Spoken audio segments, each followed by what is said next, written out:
What's up, guys? This is going to be a pretty short video, but as promised, I'd like to briefly go over one of the loadouts that I take. This is the loadout that I took on my last trip to Coburg Ridge in my most recent video. And I'm just going to be showing you, the components of the kit and how I pack it. This is by no means, intended to be like me saying, oh, this is the best way to pack these items, or this is what you should pack. I'm just showing what I'm using, and I'm definitely open to suggestions. If you guys think, there's a better way to do this, or you have suggestions for, other ways of using these packs, other items I could bring that you think are just totally missing from this kit, please let me know in the comments. So yeah, basically this kit consists of, two pieces. We have the main bag, which is a Telemark pack or Bergen pack. This is the vintage version, so it's from I think they made this from like 1960 to 1970. It's a canvas outer shell with some leather points, etc. It has a steel frame on the underside that helps you carry heavier loads. This is a pad for your lower back, which kind of transfers some of the weight of the pack to your hips. Kind of like their primitive iteration of what you'll see on modern packs. And then the shoulder straps themselves are just these simple strips of leather with the smooth side facing the inside. Although they are, fairly thin straps, they don't have any padding. I don't find that they cut into me as long as you're not overloading the pack. Now, there's a lot of other YouTube videos on the pack, so I'm not going to go into too much detail on the pack itself. But let's just get into it here. So, one other notice is when you do get the canvas version of this back, and of course you can do this with nylon if you want to, you could spray some kind of waterproofing on it. In this case, I just got a bar of Greenland wax, and I waxed the whole bag, and it will shed water. It's not 100% waterproof, but it will shed water. So let's open up here.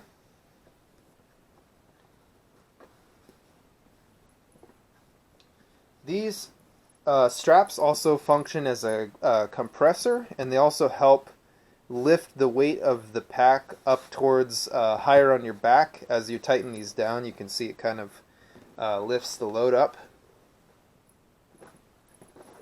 So you want to get those good and tight. The top of the pack is just this large flap, which also has a pocket inside, so you can use this for like a map or something. I carry one Plash Palatka with this kit, and then we'll just get into the main compartment here.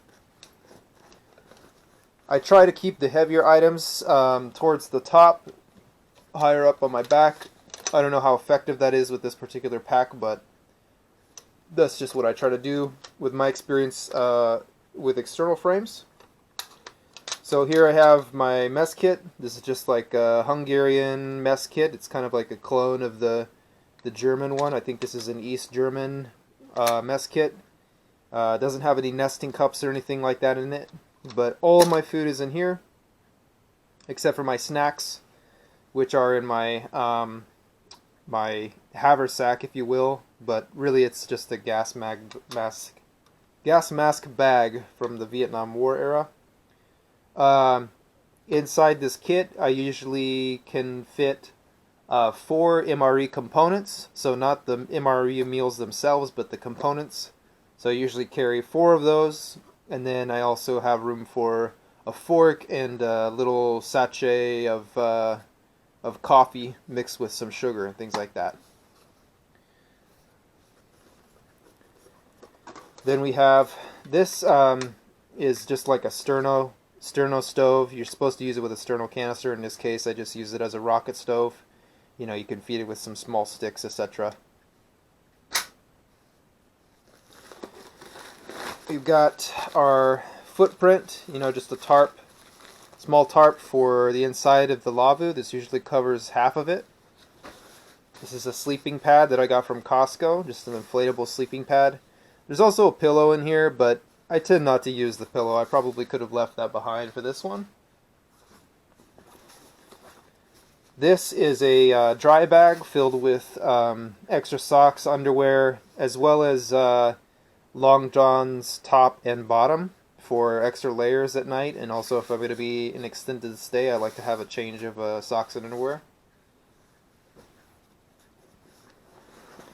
In the middle we have the lavvu itself, just secured with these two, compression straps. It's been folded up real nice. It fits. Fairly heavy, but bomb-proof. I like it. Cool piece of kit. I had to look around for a while because they're starting to get very scarce. And that is a size 1, so that's the smallest size that they come in. But if you do like I do, and you attach cordage to the grommets on the outside, you're going to get a lot more real estate. Here we have our peg set for our lavvu. These generally don't go in the pack because they stay on me, but they can go in the pack. These are just some old Italian military surplus short gaiters.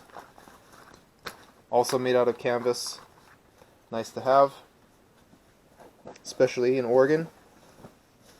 And that's basically it. You can see that the inside of the pack is just this big open compartment. This is basically a sack with backpack straps and a frame. Moving on to the side pouches, there are 2 side pouches. In one pouch, I have my water bottle. It's a 48-ounce bottle, so you can fill it all the way up to the top, get a little bit extra. That's like my reserve water. I also carry probably about another 40 ounces of water on my hip, on my right side.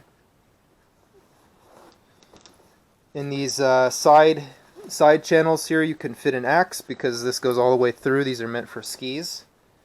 This is like a Norwegian military pack, so they carry skis on it. So my axe just fits nicely in there. Hatchet, rather. On the left side, I have a sit pad, which I really think sit pads are essential. They're very nice to have. And then usually in this pocket I would also put in my tripod in the side and just have it sticking out the side. But obviously I'm using that to film right now, so it's not in there. But that is the pack contents covered. And we'll move on to the Haversack, which basically is my 10C kit minus my cover, which is my Plash Palatka, and my cook kit, which is not in here.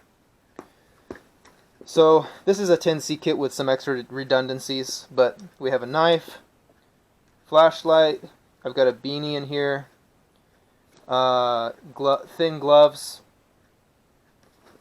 some cordage, although we don't need cordage for this particular setup. I always carry the same stuff in here. We've got a sewing kit with assorted needles, threads, etc. You can repair socks with this. You can repair heavy canvas, things like that. Really good. I've got some hand sanitizer in here, a compass. This is my med kit. I have some bandages in here, dressing, gauze, etc. Some ointment, and I also have some painkillers in here as well. And then this is a bag that just has like some napkins and extra batteries for my camera, basically toilet paper, etc. On the sides of the bag we have a quick release pouch that's used for a decon kit originally. This is where I store my fire kit, so I just use this little tin. Right now it's empty because I just depleted it, but usually I'll stuff whatever I've got in here that I could use for tinder. Usually some dryer lint. Always got a candle in here, some shavings, lighter for flame, and then I have a ferro rod for spark.